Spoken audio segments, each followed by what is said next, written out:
క్రీస్తునందు మాకు అత్యంత ప్రియులైన ప్రియ దేవుని సంగమా, ఈ యొక్క శ్రేష్టమైన ఈ సాయంకాల సమయము శ్రమ మన దినాల్లో మూడవ ఆదివారపు సాయంకాలపు ఆరాధనలో లేకపోతే వాక్య ధ్యానాంశంలో మనం ఉన్నాం. ఈ యొక్క సమయావకాశాన్ని బట్టి దేవునికి వందనాలు చెల్లించుకుంటున్నాను. ప్రతినిత్యం కూడా వాక్యము ధ్యానించి ఈ శ్రమ మరణ పునరుద్ధ దినాలను మీకు ఆశీర్వాదకరంగా మార్చుకోవాలని నేను ఆశపడుతున్నానండి. గమనించండి, ఈరోజు మనము నిన్నటి దినం వరకు లేకపోతే ఈరోజు మార్నింగ్ వరకు కూడా మనము శిలువ వేయబడిన యేసుక్రీస్తు యొక్క ఉద్దేశాలను, అదే రీతిగా శిలువ వేయబడిన యేసుక్రీస్తు యొక్క పిలుపుని గురించి ఎవరెవరిని పిలిచారు, దాని యొక్క విషయం ఏంటో మనము చదివి ధ్యానించుకున్నాం. అదే రీతిగా ఈరోజు ఇప్పటి నుంచి మనం చూసినట్లయితే మొట్టమొదటి విషయం, ఈరోజు శిలువ వేయబడిన యేసుక్రీస్తుని కలుసుకున్న విద్వాంసులు లేకపోతే పండితులు ఏమంటాం కదా మనం, జ్ఞానులు లేకపోతే తత్వవేత్తలు అని చెప్పచ్చండి. ఈరోజు మన ఆత్మీయ లాభం కొరకు ఏర్పరచుకున్న వాక్యం మొదటి రాజుల గ్రంథం పాత నిబంధన నుంచి 10వ అధ్యాయము దాని 1 నుంచి 10 వచ్చిన, అదే రీతిగా క్రొత్త నిబంధన నుంచి యోహాను రాసిన సువార్త 12వ అధ్యాయం 20 నుంచి 25 వచ్చిన మనం చూసుకుందాం. చూడండి, మానవ చరిత్ర చూసుకున్నట్లయితే ఇప్పటికీ కూడా మనిషి జ్ఞానాన్ని గౌరవించేవాడు, దాని వెనకాల దాన్ని వెతికే వ్యక్తిగా, మనము ఆ తత్వాన్ని వెతికే వ్యక్తిగా ఈరోజు ఇప్పటికీ కూడా ప్రపంచం ఉన్నట్టుగా చూస్తున్నాం. ప్రతి ఒక్క చరిత్రలో మనం గమనించుకుంటూ వస్తే చాలామంది తెలివైన వ్యక్తులు దాన్ని అర్థం చేసుకోవడానికి, వారి జీవితంలో ఉన్న అనేక లోతైన ప్రశ్నలను తెలుసుకోవడానికి వారు ఇప్పటికీ కూడా నిత్య అన్వేషుల్లాగా ఉన్నారని మనము చూడవచ్చు. అంతేందుకంటే గ్రీక్ ఫిలాసఫర్స్ అయినటువంటి, గ్రీక్ తత్వవేత్తలైనటువంటి స్కారెట్స్ లేకపోతే ప్లేటో మరి అరిస్టాటిల్ అనే వ్యక్తి వారి యొక్క జ్ఞానంతో ఆ యొక్క సిస్టాన్ని నిర్మించాలని, ఆ సత్యాన్ని తెలుసుకోవాలని, అంత మాత్రమే కాదు దాని జీవితం యొక్క అర్థం తెలుసుకోవాలని వారు కూడా ప్రయత్నం చేసినట్లుగా మనం చూస్తున్నాం. అయితే వాళ్ళందరూ కూడా అంత జ్ఞానంతో ఇప్పటికీ కూడా అంత ప్రయత్నాలు చేసినా కూడా ఇంకా కూడా వారి జీవితంలో ఏదో ఇంకా తెలుసుకోవాలి, ఇంకా ఏదో జ్ఞానాన్ని వెతుకుతున్నట్లుగానే మనిషి ఈరోజు కనపడతా ఉన్నాడండి. ఈరోజు చూసినట్లయితే కొత్త నిబంధనలో 12వ అధ్యాయం 20 నుంచి 21 చూసినట్లయితే అక్కడ కూడా ఇక గ్రీక్ వ్యక్తులు శిష్యుల దగ్గరికి వచ్చి అడుగుతున్నాడు. అపోస్తలుడైన ఫిలిప్పు దగ్గరికి వచ్చి ఆయన చెప్తున్నాడు అంటే, మేము దయచేసి మా యేసు ప్రభుని మేము చూడాలని కలుసుకున్నప్పుడు అని చెప్తున్నారు. ఇక్కడ ఈ యొక్క విషయము లేకపోతే ఈ యొక్క సన్నివేశం చాలా శ్రేష్టమైన మనం గమనించండి. ఎందుకంటే ప్రపంచంలో ఉన్న జ్ఞానులైనటువంటి ఈ గ్రీకులు యేసు ప్రభుని వెతకడానికి ఇక్కడ వస్తున్నారు. అంత మాత్రం కాదు. అయితే ఇక్కడ మనం గమనించినట్లయితే యేసు ప్రభు వారికి ఒక ఫిలాసఫిల్గా లేకపోతే దాని గురించి తత్వశాస్త్రాలకు సంబంధించిన విషయాలను వాదించలేదు, కానీ దానికి బదులుగా ఆయన శిలువ యొక్క అంతరార్థాన్ని వారికి తెలియజేసినట్టుగా ఈరోజు మనం ధ్యానాంశంలో చూస్తున్నాం. ఎందుకంటే మనం గమనించేది చాలా ప్రాముఖ్యమైన అంశం. మనం చూసుకుందాం ముందుకు వెళ్తున్నట్లయితే. మొట్టమొదటిగా చూడండి, ఇక్కడ ఈ విద్వాంసులు లేకపోతే జ్ఞానులు నిజమైన జ్ఞానం గురించి ప్రయత్నం చేసినట్లుగా వెతుకుతున్నట్లుగా చూస్తున్నాం. పాత నిబంధన గ్రంథంలో మనం ఒక ఉదాహరణ చూసినట్లయితే అక్కడ ఈ జ్ఞానాన్ని వెతుక్కుంటూ ఒక స్త్రీ వస్తూ ఉంది. మనందరికి తెలిసిన వ్యక్తి, షీబా దేశపు రాణి జ్ఞాని అయిన సొలొమోనును వెతుక్కుంటూ సుమారు 1500 మైళ్ళు ఆమె ఆ యొక్క జ్ఞానం గురించి జ్ఞానాన్వేషణ చేయడానికి ఆ యొక్క సొలొమోను రాజు దగ్గరికి వచ్చేట్లుగా మనం చూస్తున్నామండి. చూడండి, అంత దూరం నుంచి 1500 మైళ్ళ నుంచి ఒంటెల పైన బంగారాన్ని, స్పైసెస్ని అన్నీ కూడా మసాలా అన్నింటిని కూడా తీసుకుని అంత దూరం నుంచి వస్తుంది. ఇక్కడ మనకి ఆమె యొక్క ప్రయాణం 3 విషయాల్ని, ప్రాముఖ్యమైన అంశాలు మనకు తెలియజేస్తూ ఉందండి. ఏమిటంటే అది ఎప్పటికీ కూడా మనిషి యొక్క హృదయము ఎప్పటికీ కూడా సత్యాన్వేషణ చేసేదిగా ఉంది. అంత మాత్రమే కాదు, అది గమనించినట్లయితే ఎంతో జ్ఞానవంతులైన, శక్తివంతులైన అధికారులు కూడా ఒకానొక సందర్భంలో, కొన్ని సందర్భాల్లో ఆ యొక్క జ్ఞానాన్ని ఇంకా లోతుగా తెలుసుకోవాలని ఆశపడినటువంటి వ్యక్తులుగానే మనం చూస్తున్నాం. మనము ప్రసంగి 3:11 చూసినట్లయితే ఎందుకు ఆ వాక్యం నేను చెప్తానంటే, చూడండి, దేని కాలం అంత చక్కగా ఉన్నట్లు సమస్తమును ఆయన నియమించి ఉన్నాడు, ఆయన శాశ్వతకాల జ్ఞానమును నరుల హృదయమునందు ఉంచున్నాడు కానీ శాశ్వతకాల జ్ఞానమును నరుల హృదయమునందు ఉంచి ఉన్నాడు కానీ దేవుడు చేయ క్రియలను పరిశీలనగా తెలుసుకున్నటకు అది వారికి చాలదు. శాశ్వత జ్ఞానంగా ఉంచాడు కానీ దేవుడు చేయ కార్యాలను తెలుసుకోవడానికి మనిషికి ఎప్పటికీ కూడా సరిపోదని ఇక్కడ సత్యాన్ని మనం గ్రహించాలండి. రెండవది, ఆమె శివారాణి వచ్చిన తన ప్రయాణం మనకి 3 విషయాలు చెప్తాను కదా. రెండవది చూసినట్లయితే నిజమైన జ్ఞానము, నిజమైన తెలివి లేకపోతే నిజమైన జ్ఞాన సంపదను పొందుకోవడానికి వినయము లేకపోతే విధేయత చాలా అవసరం నేర్చుకోవచ్చు. ఎందుకంటే ఒక శివాదేశపు రాణి అయ్యుండి కూడా అనేకమైన ప్రశ్నలు అడిగి అనేక విధాలుగా సొలొమోనును పరీక్ష చేసి చాలా కష్టతరమైన ప్రశ్నలతో సమస్యలతో ముందుకు వచ్చినట్టుగా మనం చూస్తున్నామండి. మనం గమనించినట్లయితే దేవుని వాక్యం కూడా చదివిస్తూ ఉంది. అయితే ఎవరికైనా జ్ఞానం కొద్దిగా ఎవరి దగ్గర ఎక్కడికి రావాలి?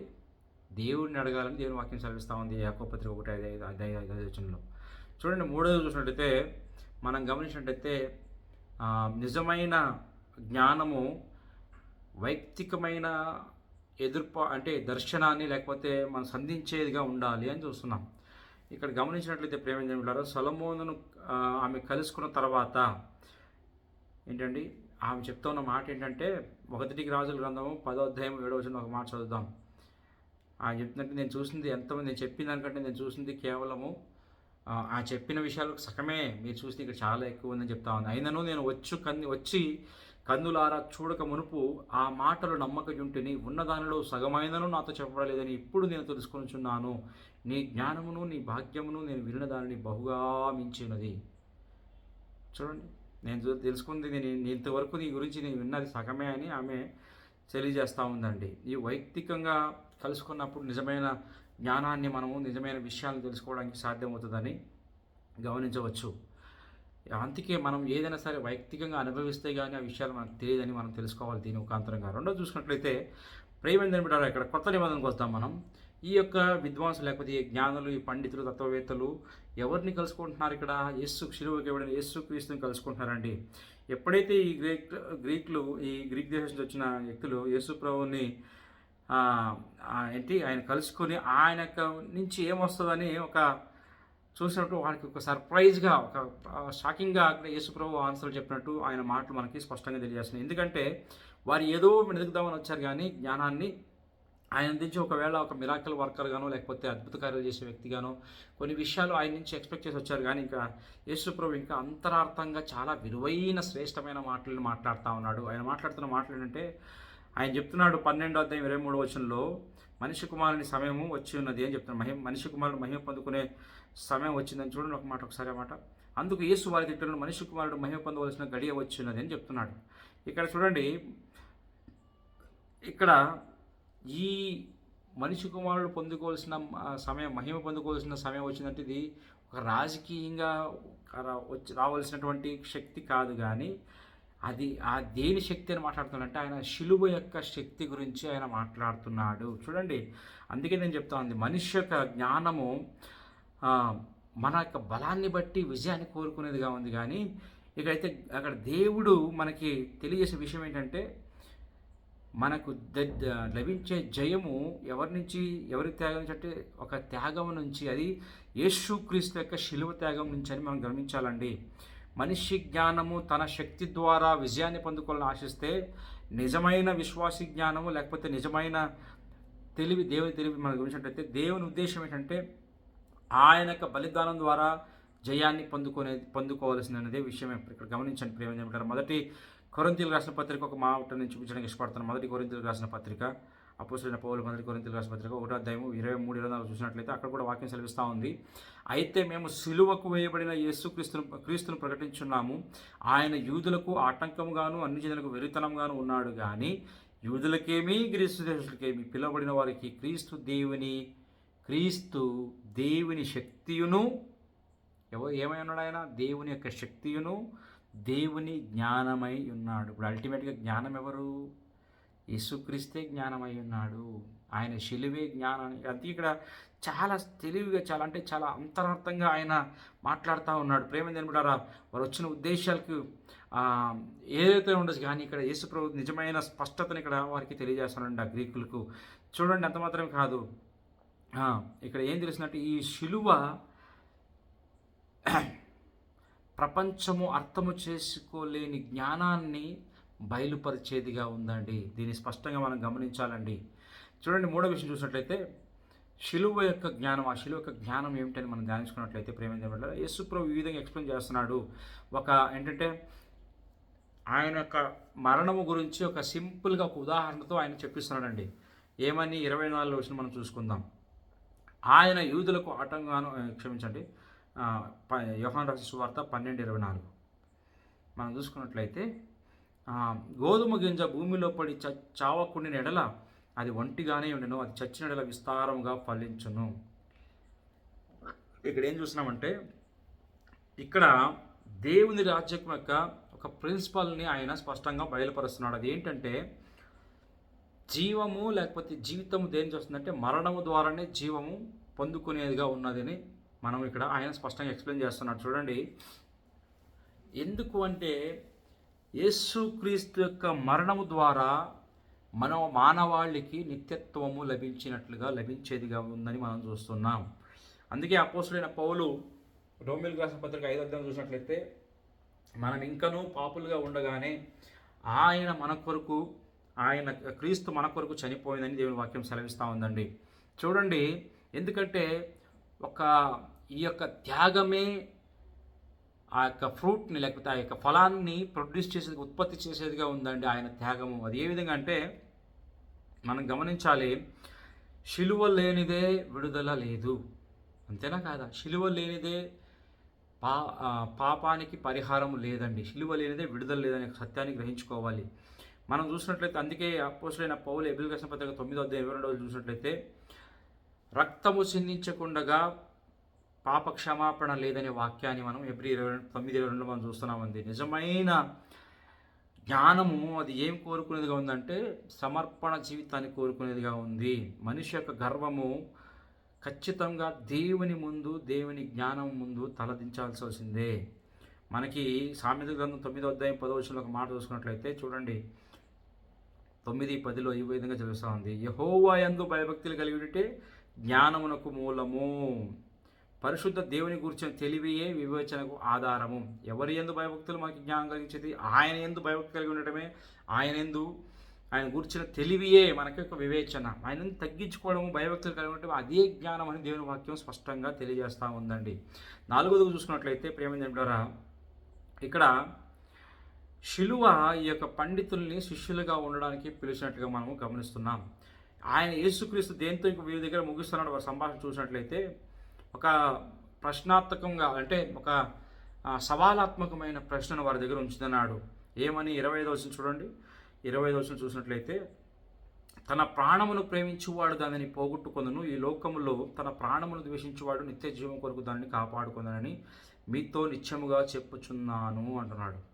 ఇక్కడ గమనించండి ప్రేమించిన బిడ్డారా, మనిషి జీవితంలో లేకపోతే ఈ తత్వశాస్త్రవేత్తలు లేకపోతే ఈ జ్ఞానులు, ఈ పండితులు మనం చూసినట్టయితే ఒకవేళ జీవితం యొక్క వివరణను వారు వివరించగలరే కానీ మనిషి యొక్క హృదయాన్ని మార్చగలిగింది లేకపోతే మనిషి జీవితాన్ని మార్చగలిగింది కేవలము యేసుక్రీస్తు అనే సత్యాన్ని, ఆయన ద్వారానే అనే ఒక జ్ఞానాన్ని మనం పొందుకునే వ్యక్తులుగా ఉండాలండి.